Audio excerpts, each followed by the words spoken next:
देखिए, मैं मानता हूं कि दिल्ली पुलिस को बहुत इरिस्पॉन्सिबल एक्ट था कल। हाँ। दिल्ली पुलिस की एक जिम्मेवारी बनती थी कि ये बच्चे अगर एक लोकतांत्रिक तरीके से अपना धरना दे रहे हैं और मौसम खराब होने के वजह से, इतनी तगड़ी बारिश होने की वजह से, अगर वो खुद भी होते या उनके अपने बच्चे अगर समझ के वो यहाँ पे एक्ट करते, तो मैं समझता था कि जो कुछ कल हुआ वो बिल्कुल नहीं होना चाहिए था। इसको हम पूरी तरीके से दिल्ली पुलिस के एक्ट को खंडन करते हैं। और ऐसा मौसम हो जाएगा, उन बच्चों के ऊपर जो वो लगा हुआ है त्रिपाल, हाँ। उस त्रिपाल को बढ़िया तरीके से, हमने पता नहीं कितने आंदोलन देखे हैं, जब सत्ताधारी आंदोलन पे बैठते हैं तो ये दिल्ली पुलिस अरेंजमेंट में लग जाती है। ये कहीं ना कहीं सत्ताधारी जो अहंकारी सत्ता है उसके दबाव में दिल्ली पुलिस ने ये एक्ट किया है। मैं मानता हूं दिल्ली पुलिस को इंडिपेंडेंटली काम करना चाहिए। देश के सर्वोच्च न्यायालय ने बहुत क्लियर कर दिया है, एफआईआर लॉन्च हो चुकी है।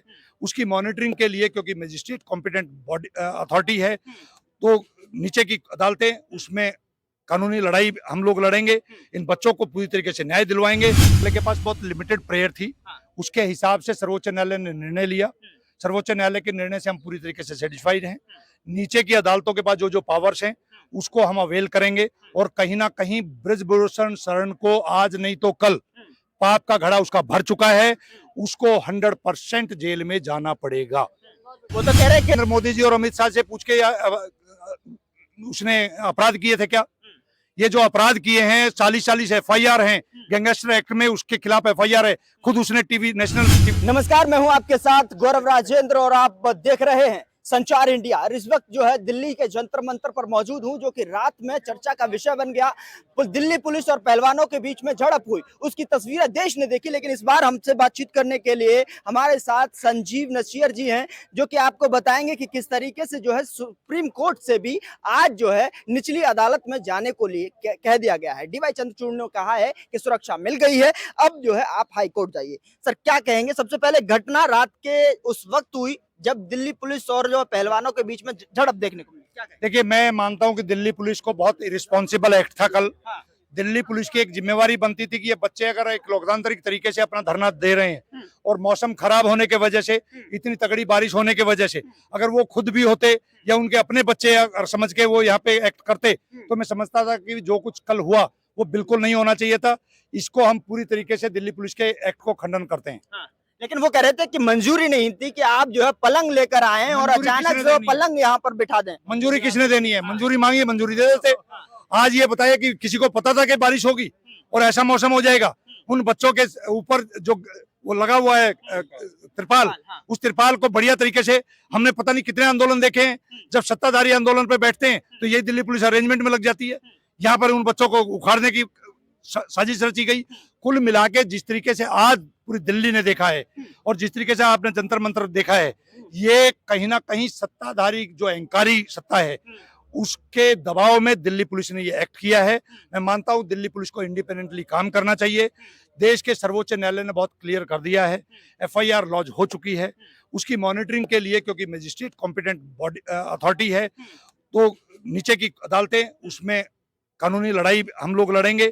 इन बच्चों को पूरी तरीके से न्याय दिलवाएंगे और ब्रिजभूषण शरण को जेल जाना लेकिन पड़ेगा। सवाल ये कि जिस तरीके से सीजीआई के समक्ष जो है सुनवाई चल रही थी, उम्मीद थी, भरोसा था कि अब जो है फैसला जल्दी हो जाएगा और वो सलाखों के पीछे होगा। लेकिन अब एक बार फिर से निचली अदालत में चला गया मामला, मजिस्ट्रेट के सामने सुनवाई, फिर हाई कोर्ट जाने का रास्ता किस तरीके से देख रहे हैं? क्या अभी और समय बाकी है? नहीं, देखिए, सर्वोच्च न्यायालय के पास बहुत लिमिटेड प्रेयर थी, उसके हिसाब से सर्वोच्च न्यायालय ने निर्णय लिया। सर्वोच्च न्यायालय के निर्णय से हम पूरी तरीके से सेटिस्फाइड हैं। नीचे की अदालतों के पास जो जो पावर्स हैं उसको हम अवेल करेंगे, और कहीं ना कहीं ब्रिजभूषण शरण को आज नहीं तो कल पाप का घड़ा उसका भर चुका है, उसको 100% जेल में जाना पड़ेगा। वो तो कह रहे हैं कि हम तो जो है इस्तीफा देना है तो इस्तीफा ले लीजिए। हम पहले बताइए ना, मोदी अगर बोले, अमित शाह अगर बोले तो मैं तो इस्तीफा देने के लिए तैयार हूँ। आजकल टीवी पर हीरो बने हुए हैं। मैं ये जानना चाहता हूं कि नरेंद्र मोदी जी और अमित शाह से पूछ के उसने अपराध किए थे क्या? ये जो अपराध किए हैं 40-40 एफआईआर हैं, गैंगस्टर एक्ट में उसके खिलाफ एफआईआर है। खुद उसने टीवी नेशनल टीवी चैनल पे माना है कि मैंने एक आदमी की हत्या की थी। उसने खुद ये माना है कि मैंने एक लड़की को गले से लगाया था और उसकी नजरें थी अग्नि, तुमने गलत किया है। तो कहीं ना कहीं वो आरोप अपने आप मान रहा है, और देश के नेशनल मीडिया पे बैठकर जिस तरीके की वो धमकी दे रहा है, जिस तरीके की वो भाषा यूज कर रहा है, उससे उसकी प्रवृत्ति अपने आप पता चल रही है। उसको मैं मानता हूं कि नरेंद्र मोदी जी को और अमित शाह के लिए वो बोझ बन चुका है। वो बोझ तुरंत प्रभाव से उनको उतार देना चाहिए। चलिए बहुत बहुत शुक्रिया। तो ये थे हमारे साथ जो है बात कर रहे थे और आप देख सकते हैं कि किस तरीके से जो है अब सुप्रीम कोर्ट से मामला जो है निचली अदालत यानी मजिस्ट्रेट के सामने सुनवाई होगी। और देख सकते हैं मेरे पीछे कि यही वो जगह थी जहां पर रात का वो समय था जहां पर जो है पहलवान और दिल्ली पुलिस आमने सामने थी। पलंग लेकर बैरिकेड से ऊपर फेंके जा रहे थे और उसके बाद की वो तस्वीरें झकझोर देने वाली, कहीं ना कहीं गंभीरता थी उन तस्वीरों में, जब एक विनेश फोगाट और साक्षी मलिक के चेहरे पर और आंखों में आंसू देखने को मिले थे। और उसी के मद्देनजर जो है आज यहाँ पर इतना बड़ा सैलाब और सुरक्षा के इंतजाम कर दिए गए हैं। लेकिन